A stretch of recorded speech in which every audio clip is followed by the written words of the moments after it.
my name is Kelly Cabielis, and welcome to another installment of Hoods, Rogers Park. Last time we talked about the rich history of the community and a local cafe that is known as the heart of Rogers Park. But let's shift gears for a moment and discuss the artistic culture the community offers through one of its most popular theaters, Lifeline. I've been working here as an artist for 20 years, and I have been the artistic director for 12. Our theater has about a dozen active ensemble members, and together we determine the programming for the theater. We also have a board and a staff, and we all work together. My specific duties as artistic director, I do a lot of rights negotiation for the properties that we produce, because even though we're doing all original work, it is mostly adaptations of literature. So we're basing our plays on a book. One of us in the company turns it into a play, and it's a new play, but it's based on a book. For instance, behind me is the set for Duck for President. It's a children's book, and we've turned it into a musical. And so I negotiated the rights for that along with the rights for our adult series. We have a set for one of those behind this backdrop, but it piles up and goes away when the kids show is going on.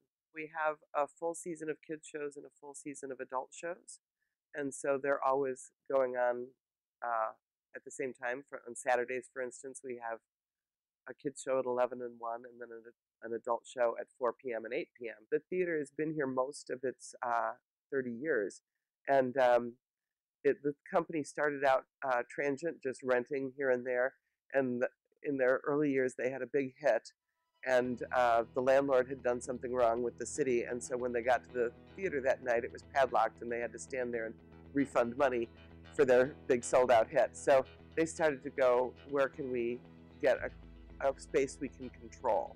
And so that search led them here, and more than 25 years ago, and we are really a theater scene now, and that's really exciting. Because more theaters together do well, like car dealerships. We do well together.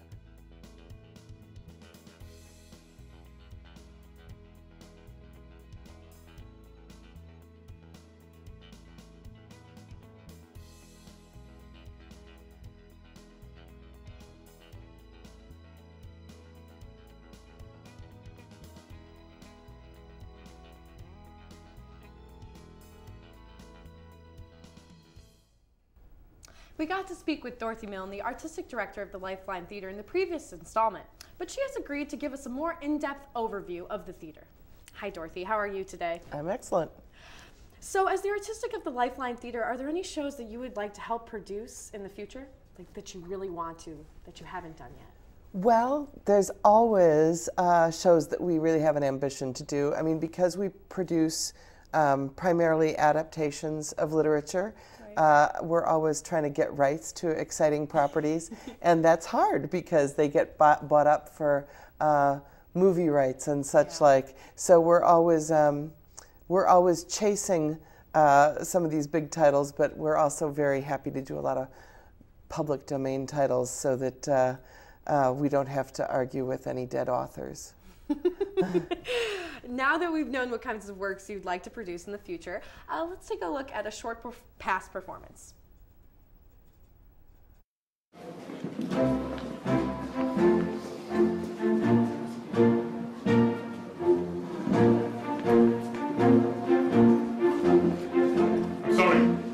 Interruption has made me forget what we were talking about. I do not think we were speaking at all. Sir William could not have interrupted two people who have less to say for each other. I recall you once saying, Mr. Darcy, that your resentment, once created, was unappeasable. You're very cautious, I suppose, as to its being created. I am. And never allow yourself to be blinded by prejudice. I hope not. It is particularly incumbent on those who never change their opinion to be secure of judging properly at first. May I ask to what these questions tend? Merely to the illustration of your character. Thanks for being here with us, Dorothy. That was really interesting. So, can you take us through what was going on in that performance? That was Pride and Prejudice. We did that last summer. I think Lizzie and Mr. Darcy were having a fight during a ball, so the other dancers are behind them dancing somewhat confusedly.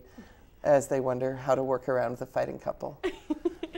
Did you know if that was difficult to choreograph for the director? Oh, it was the director had a choreographer to assist as well, wow. so they worked very closely together. I bet. And anytime you're doing dialogue during a big dance scene, it's always an exciting challenge because you have to, people are switching partners and they're moving all around, and you have to have them connect with the right people when they get to their dialogue. So that's always a fun puzzle.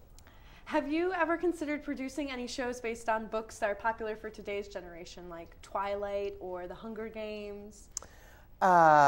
We could not get the rights to things like that. I mean, I remember when Harry Potter came out, I thought I'd discovered Harry Potter.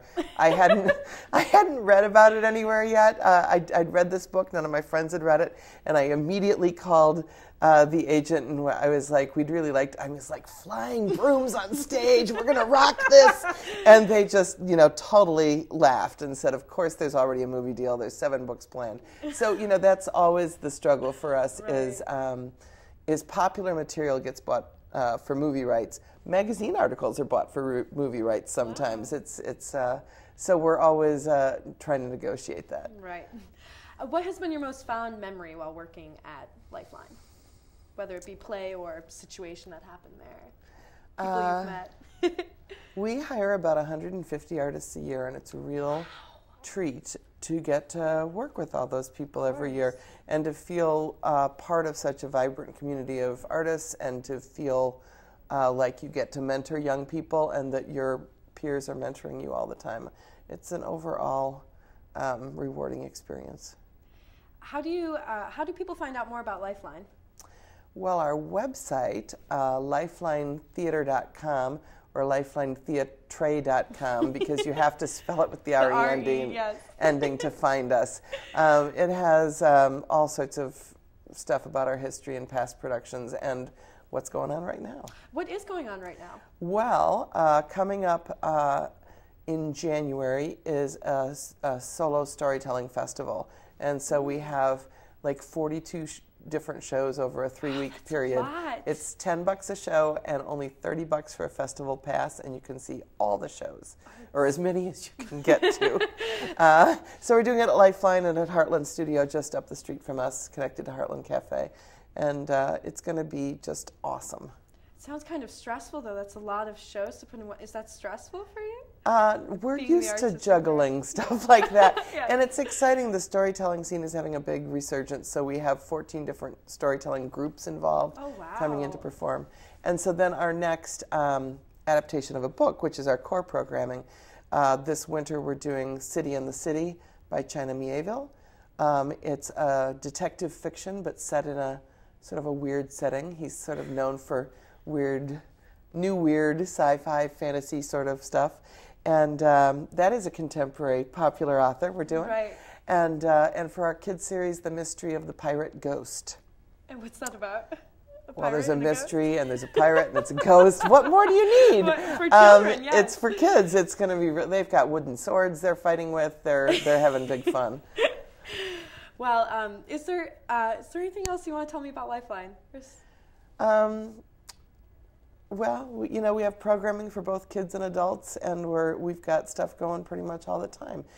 We're in a really fun neighborhood where there's lots going on, so there's stuff to do before and after the show, so I hope everyone comes and visits us. Do you have a favorite place to go right before the show? Just real quick. Next door is Sidecar Bar, so that is the... Sidecar Bar. Mm-hmm. I will remember that. It's a martini bar. Very fancy. Thank you. Thank you for telling me that. Well, it was great having you, Dorothy, and, thank you, viewers, for watching. So far, we've discussed the historic and artistic aspects of the community, but I'll be back with you further to explore Rogers Park with a more progressive approach as we give a little bit of Taste of Peru and look at a punk polka fusion band called Polkaholics. Thank you very much.